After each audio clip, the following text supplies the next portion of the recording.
Parece que na sociedade atual estamos excessivamente preocupados com nossa autoimagem. Mas mesmo quando pensamos ter descoberto a nós mesmos, será mesmo esse o caso? Ou só estamos mostrando ao mundo e a nós mesmos um mero reflexo de quem verdadeiramente somos? Ou estaríamos reprimindo certas partes de nós de forma que, sob a superfície, existe um monstro que pode acordar a qualquer dia? Infelizmente, não pode haver dúvida de que o homem é, em geral, menos bom do que imagina ou deseja ser. Todo mundo carrega uma sombra e quanto menos ela estiver incorporada na vida consciente do indivíduo, mais negra e densa ela será. Em todos os aspectos, constitui um obstáculo inconsciente, frustrando as nossas intenções mais bem intencionadas. Esse é o fundador da psicologia analítica Carl Jung. Ele acreditava que dentro de você acontece meio que uma apresentação teatral, no qual você é o protagonista que faz o papel da pessoa perfeita, compreensiva, paciente e sempre em busca da aprovação de todos. Mas nos bastidores da sua mente, em meio à escuridão, vive uma criatura aprisionada que Jung chamou de sombra. Preguiça, inveja, medo, nojo. Todo mundo esconde algum segredo da plateia. Não importa aonde vamos, nós constantemente definimos e redefinimos quem realmente somos. E ao mesmo tempo julgamos os comportamentos de outras pessoas. Por uma razão ou outra, todos nós temos partes das quais não gostamos ou que achamos que a sociedade não vai gostar. Porque no fundo, queremos ser aceitos e apreciados. Quantos códigos de conduta e sistemas éticos temos como sociedade, em locais de trabalho, em casa, na vida noturna, etc. A consequência disso é usarmos uma série de máscaras e tudo que não condiz com essa realidade vamos empilhando dentro de nós. E Jung dizia que essas coisas não desaparecem, é como se fosse um saco em que você vai acumulando tudo que não pode expressar, senão você não será aceito pela sociedade. A sombra, em alguns momentos, é como uma personalidade autônoma, com tendências opostas ao que fazemos. No entanto, o problema é que você não está necessariamente ciente das partes da sua personalidade que reprime ou rejeita. Em vez de confrontarmos algo de que não gostamos, a nossa mente finge que não existe. Impulsos agressivos, experiências vergonhosas, medos e por aí vai. E isso são só alguns exemplos de aspectos sombrios, coisas que as pessoas trazem dentro de si, mas não admitem para elas mesmas, especialmente aqueles com uma ligação muito forte com suas máscaras, que acreditam ser pessoas perfeitas e que não pode haver outra coisa sobre elas espreitando no escuro.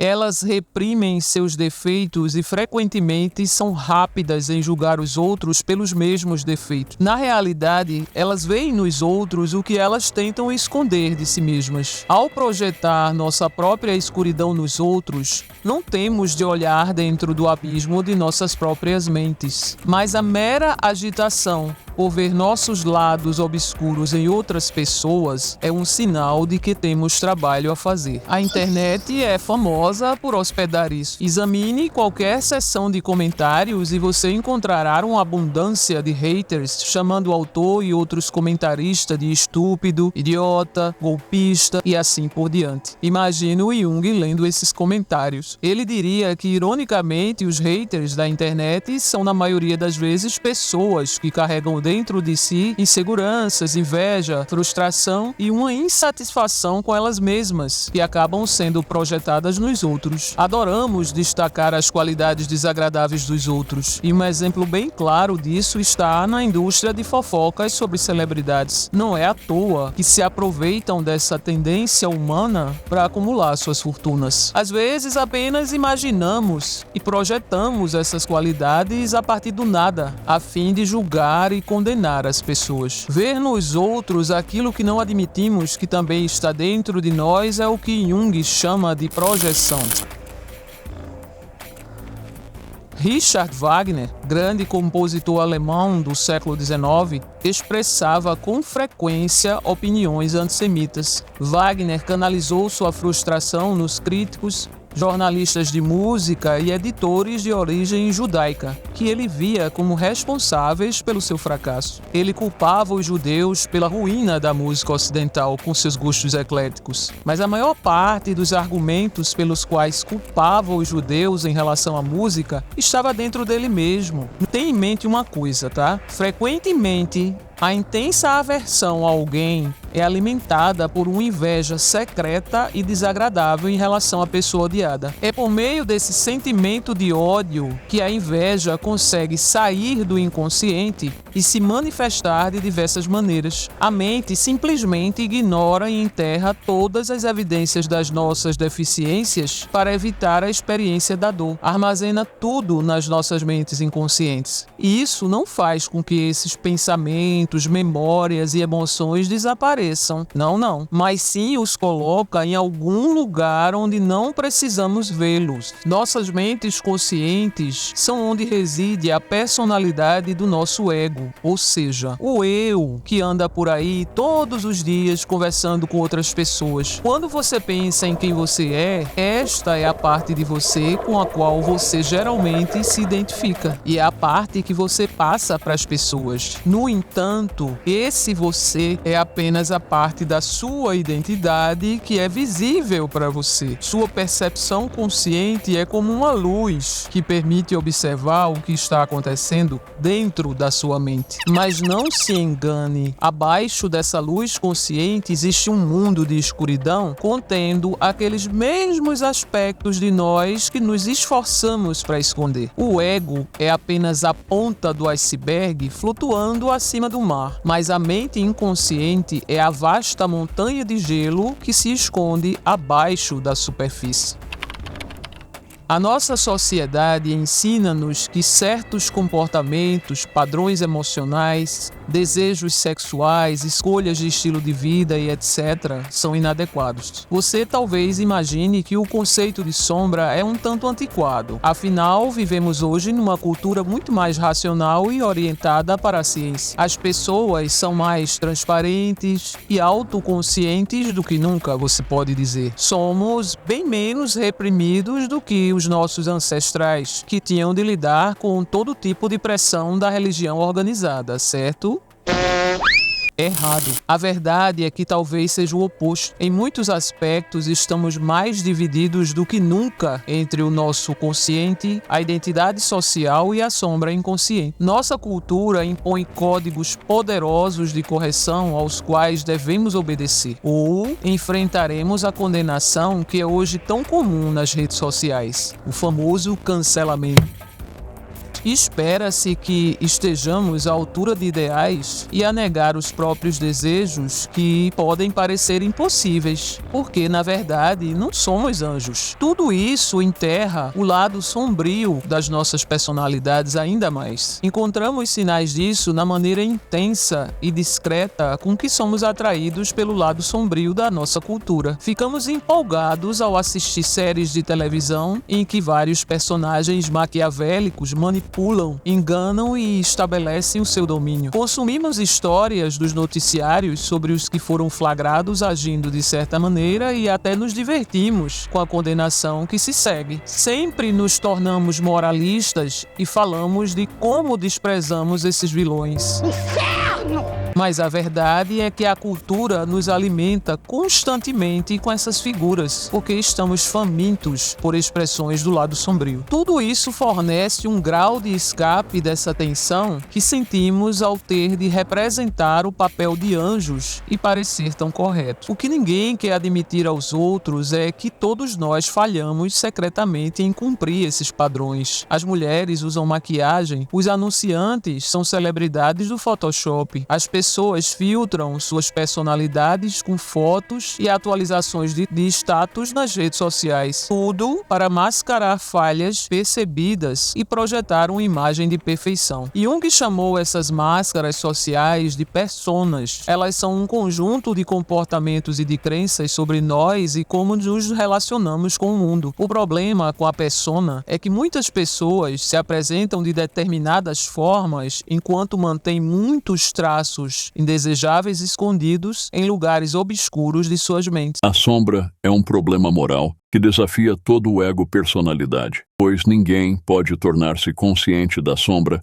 sem um esforço moral considerável. Tornar-se consciente disso envolve reconhecer os aspectos obscuros da personalidade como presentes e reais. Este ato é a condição essencial para qualquer tipo de autoconhecimento.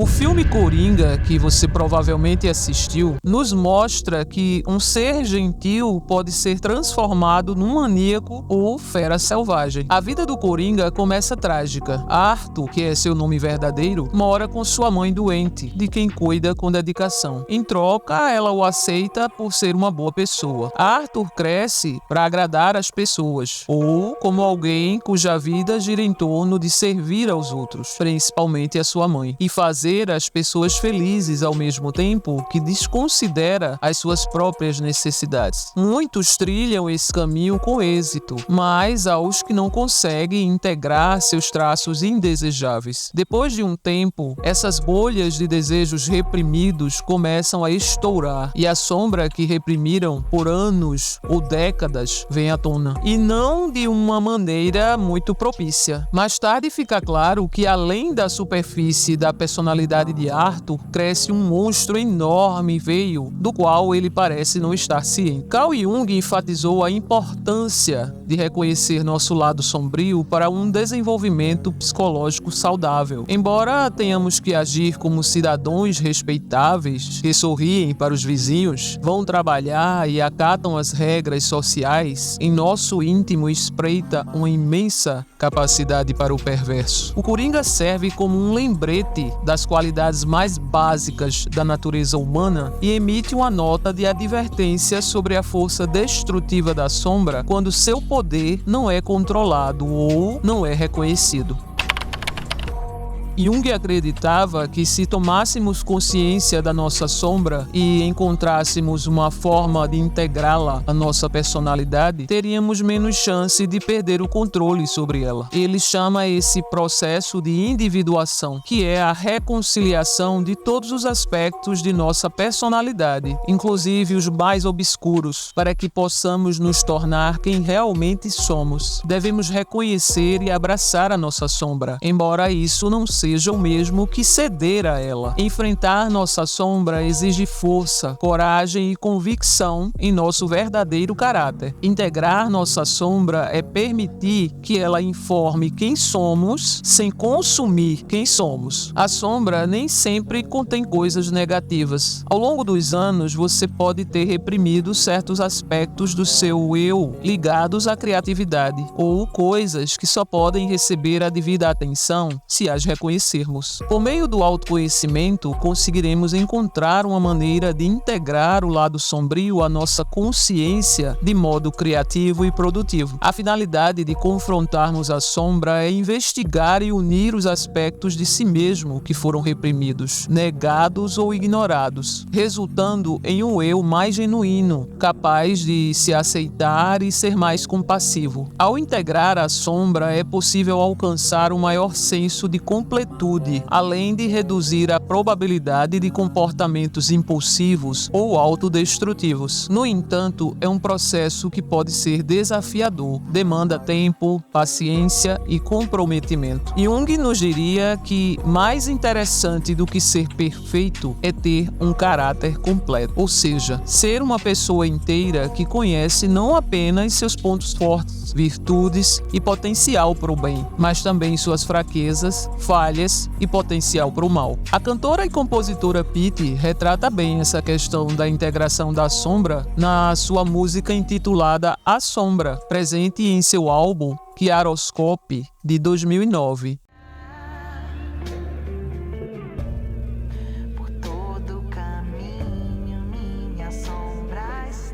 A letra da música reflete a autenticidade e a aceitação de si mesma, em que a artista abraça sua sombra. simbolizando as partes obscuras e complexas de sua personalidade, buscando se conhecer e se aceitar. A busca pelos holofotes externos somente indica a falta de percepção do mundo interior, falta de acolhimento de si próprio, dos assuntos que não gostamos de ver dentro da gente e que nos coloca em fuga, numa sempre crescente tentativa de aceitação externa. Mas quando conseguimos encarar nossas fraquezas internas, nossos limites, aceitando e acolhendo o nosso lado rejeitado, desinteressante, que temos vergonha e medo de mostrar para os outros, aí sim estaremos dando um passo para a integração da sombra e abrindo as portas para um crescimento interno e verdadeiro. Individuação significa tornar-se um ser único, na medida em que, por individualidade,